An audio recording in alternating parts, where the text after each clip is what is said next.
The expansion to the semi-factory in Giga Nevada is humming along. It is moving at a pace that I would consider appropriate. This is around what I expected. I had a range of estimates in mind, and it is at the earliest end of it. And it's pretty exciting to see. So what we're going to do today is we're going to look at the progress that's been made, make a few assumptions, point out what isn't done and can't be done yet, and try and figure out when production will start. I'm Brian. Welcome to Futuraza. And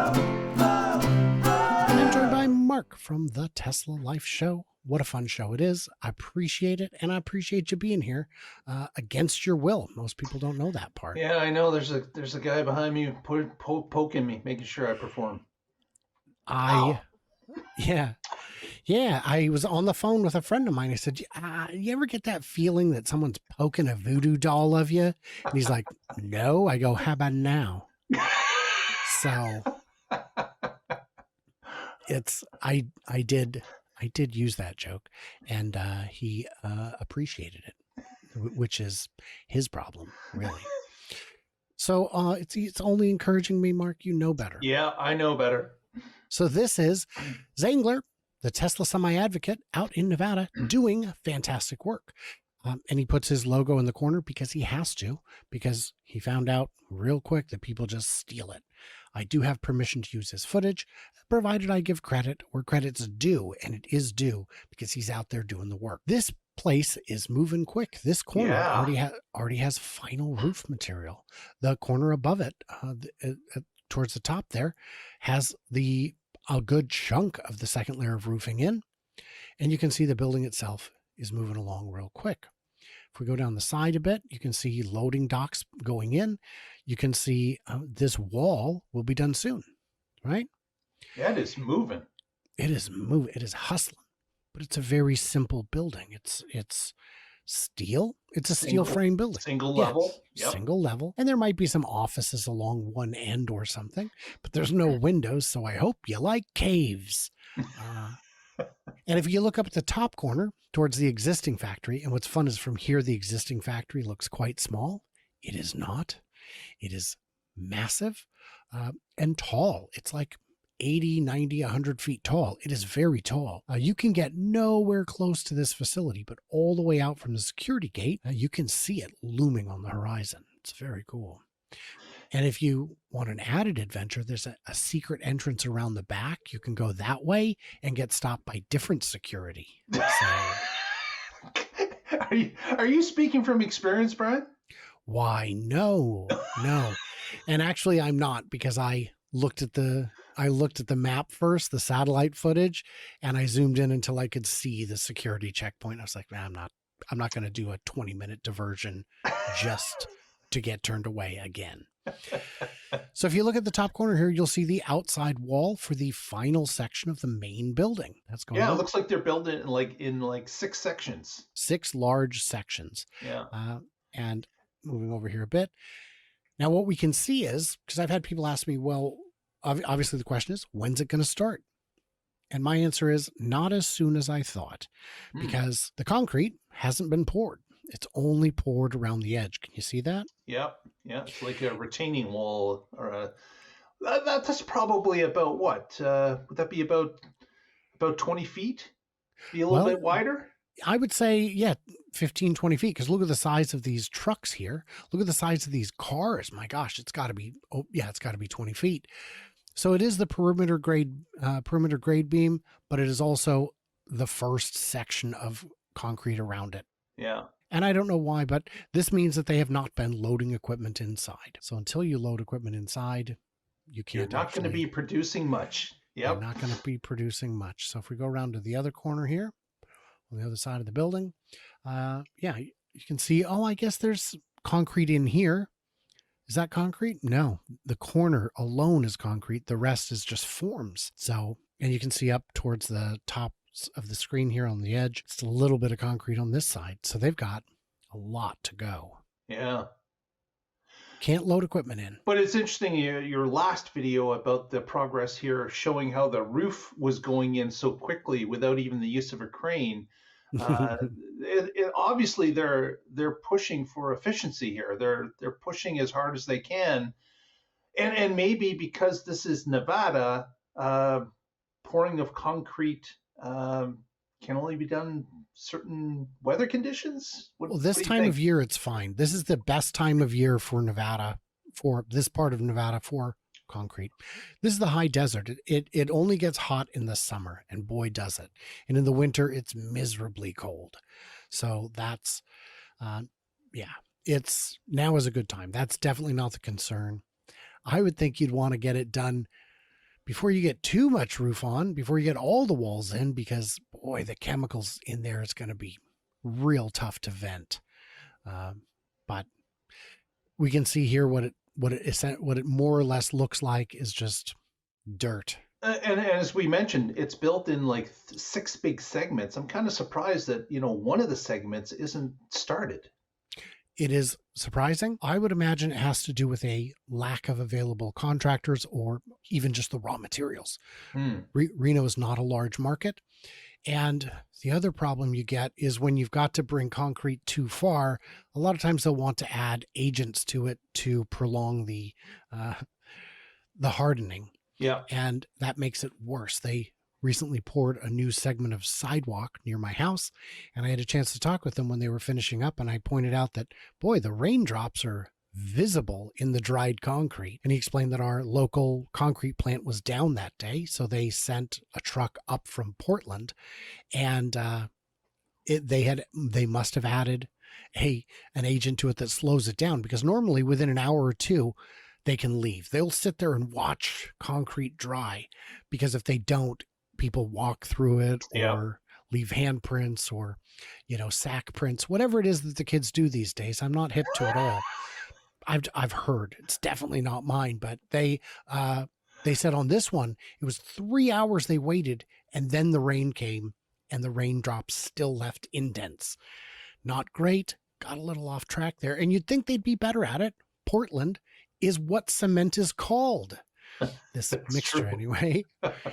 I wonder if it's related. It's got to be, right? So here you can see what we're talking about with the roof, not yet in place, just concrete around the edge and not in the middle. Yep. And for scale, this place is big. Wow. It is. Yeah, it's a big place. So we got to discuss when, and that's how they put the roof trusses up. We showed that. Yep. I showed that in the video last week. So if the floor isn't in, we got to get the floor first. Absolutely. The floor's got to be in, it's got to be dry, and then they can start moving in machinery. And then after the machinery's being moved in, the lines have to be set up and tested. We're quite a ways away from production, aren't we? We are farther from production than I realized. I guess that'd be further, but also geographically, I'm nowhere close to Nevada at the moment. So it is both. When you pour concrete, you need to wait 30 days for full hardness. Now, you don't have to wait 30 days to walk on it. You don't have to wait 30 days to drive on it. But if you're placing heavy equipment, I think you might need to wait. Yeah. You certainly, with footings, you certainly have to wait, because those are load bearing. But even for the floors, you're not going to be putting equipment on top of a freshly laid floor. It'll crack. And think about some of this equipment is you're actually drilling into the concrete to anchor that equipment. So that's a good point. You're going down further into that concrete. It's got to be completely bone dry. And it's a chemical process that makes it harden, but it is you might be able to start putting some stuff in before 30 days, but it's going to be 30 days and it hasn't begun. I'm going to guess at the earliest December 1st floors start going in, which means at the earliest January 1st equipment starts going in, which means I think Q2 would be an ambitious timeline to see anything come out. But realistically, I think we're now looking at Q3. What do you think for the timeline? I think you're accurate with that. I think optimistically we'd like to see it quicker, but realistically, it might be Q4 even. It might. Now, I do want to apologize for yesterday's video in which I chose a thumbnail for the Q&A that was less than flattering. So I found one that's actually, we all look great. And it is this one. Yeah, that's definitely how we want to go. Man, Right. you can pick them. Let me tell you. See, I just did that so that next week I can capture that and we'll just keep getting smaller. So let me find the questions. Apologies for yesterday's video. I just realized I may not have had all of the comments loaded up, but here we go. I understand Tesla FSD Supervise is pretty good at reading pedestrians' probable movements. I don't get many people running out in front of my car here in West Virginia, but deer, lots of them like to play chicken with the car. How good is FSD at anticipating deer movement? I'm getting tired of peeling them off my bumper. Yeah, that is a concern, definitely. And we've seen some of video that's been put out there about Tesla seeing deer, and we've seen where it's not seeing deer. So there's obviously they're still dialing it in. There is issues with deer, and again, anticipating where deer is going to move. Well, that's another ball game. That really is something that is going to have to be done over time. They're going to have to dial in that iteration, making it better. I would agree that with pedestrians, it is pretty good at anticipating. It can see someone stepping out and pausing, but I agree. There's not enough training data yet on deer, and I've never tried to get inside the mind of a deer.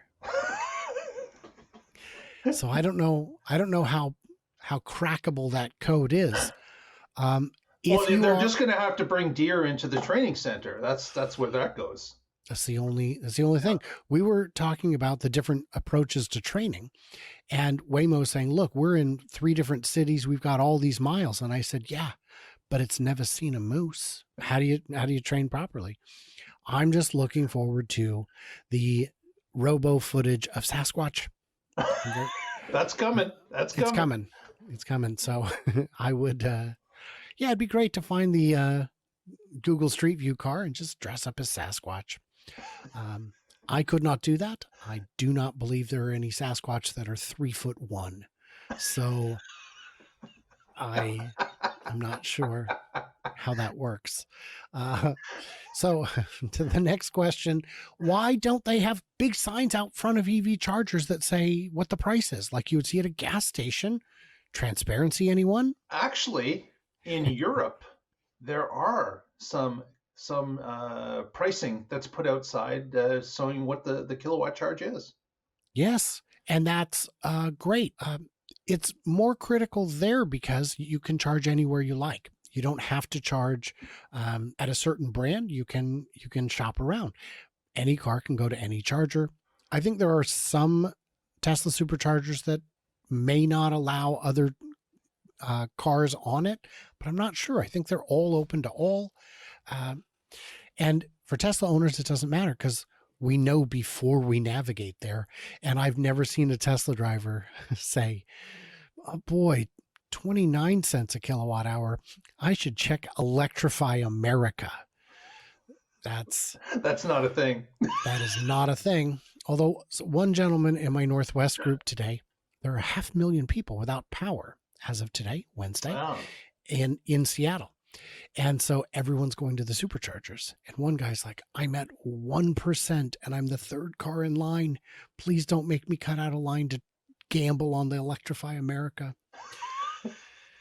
But that's a good point, Brian, is that inside of the Tesla, when you click on the supercharger, you can see the price right there. The person in the car has the ability to plan ahead. If they feel that 35 cents is too much, they can look around the area and see if there's something a little cheaper. But it's for you to see. You could be planning your next supercharger stop at the one you're sitting at and saying, "I want this one or that one," because you can move around the map and use it at that point while you've got time to do it. And I have done that. And I assume you have done that as well, because exactly. I know I'm stopped now. When will I stop next? I've never had that luxury in a gas vehicle. I just have to go and see what happens. But But again, but also with a gas car, you just fill it up all the way. It doesn't take any extra time. Yeah. By the way, earlier today in a show, I solved it. I solved it. How so? Do you want to know? I designed a car with a battery that can get the full charging curve for the full duration of the charge. It's a 200 kilowatt hour pack, software limited to 80. So you think you're going 0 to 100, but you're really going like 20 to 60. I did it. Nobel Prize, please. You are not getting hired by any battery department. I can guarantee it. No, but the marketing department's going to love me. Wow. This Fiat 500e sure weighs as much as 3 Buicks. Exactly. It does. It does. And also, guess what? You want to know what the battery degradation is over the 8 years? -2. Yeah, it's actually got more range than when you started. We just uncork a little bit. And what's the price of the vehicle? Oh, it's 3 times more than what I thought it should be. Yeah. Yeah, but still cheaper than the Mercedes we looked at in There you yesterday's go. show. There you go. Okay, so here's a question. Where do you live? Quite often the reality is what we see, not the 400-kilometer high view. Same is true for the Toyota CEO. So what this is in response to is we're talking about Toyota being off the mark. And this comment, while it sounds threatening, where do you live? No, it's not that. It's true, though. I know people who say, no one's going to vote for this guy. I only see the other person's signs. No one's going to vote for this one. I only, it's where you live is your reality. I don't tow. I know people who do, and all of their friends do, because they meet up every weekend with their dirt bikes and trailers. So I would concede this point without saying that Toyota was right. Yeah, it's certainly personal experience. What are you doing with the vehicle as to how you're going to now deal that sounds with the accusatory. range? Like, it's something that you need to understand how you're going to use that vehicle, and you have to have a vehicle that can handle how you're going to use it. Like that's 101 when it comes to buying a vehicle. Mm-hmm. So guys, get your questions in, because we're going to do just one more today, and it is a two-parter, or rather 2 separate ones. We'll do them both, of course. What is the latest on Elon's pay package? What's the latest you've heard? I've heard nothing in months. Mm-hmm. That's what I've heard lately. Mm-hmm. Nothing. Where we're at is the verdict was rendered. The plaintiff prevailed. Tesla has lost this case. What we haven't heard is what the judgment is. Now, after the verdict was rendered, Tesla went out and held a revote, which passed by almost identical margin, 1% fewer votes by share, a resounding success for Team Elon.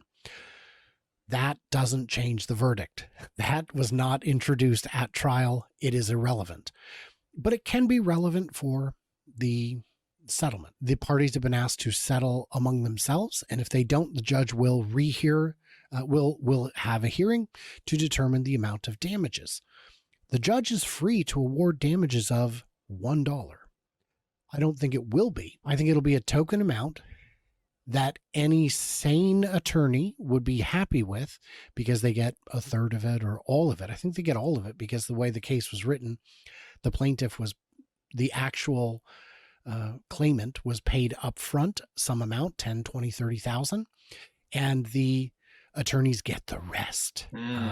But it would be, they would get a third of whatever. They would get a third of something. And they're like, well, we want you to award my client $47 billion. Yes. Come on. That's not how it works. Because they've had some discomfort. So 47 billion should cover it. Inflation, man. Inflation. And the second one, and I don't have an answer on this. What is the latest on Tesla's position with the unions in Sweden? Last I heard, it was still deadlocked. It's still going on. Still going on. Still battling. Still, there's been from some tit for tat when it comes to the post office, for example, in Sweden. They had a mandate that people could pick up the license plates, and then they fought to have the license plates mailed again, and that's been stopped again. So it's a real back and forth there. It's tricky. And yeah, the mandate, I know you are against it, but I keep asking you to take me on one, and I'm thinking Buffalo Wild Wings. No mandate. Okay, never mind. Uh, I'll ask a different. I'll ask a different man. Never mind. It was a good joke. You'll thank him later. Guys, they can't all be winners. At least that's what I keep telling Neo shareholders. Oh, low, Brian. Terrible. Guys, what did we miss? What did we misunderstand? Leave it into the comments below. And if you've got a question, we've got an answer. Like that. There was a great headline in The Onion many, many years ago, probably 25, 30 years ago now. God answers dying boy's prayer. No, says God. Oh. It is an answer. He answered. Most people have to wait until the hereafter to determine the answer. So it was great that he would get that closure. Yeah, leave it in the comments. All your favorite Onion headlines and recipes. Yes. Everybody else, like, subscribe, do what you do. It really helps out when you subscribe. Please, for the love of all that's holy, I appreciate it so much. And check out Mark's channel. See what he's up to over there on the Tesla Life. They do some great work, as I keep saying, and I keep meaning.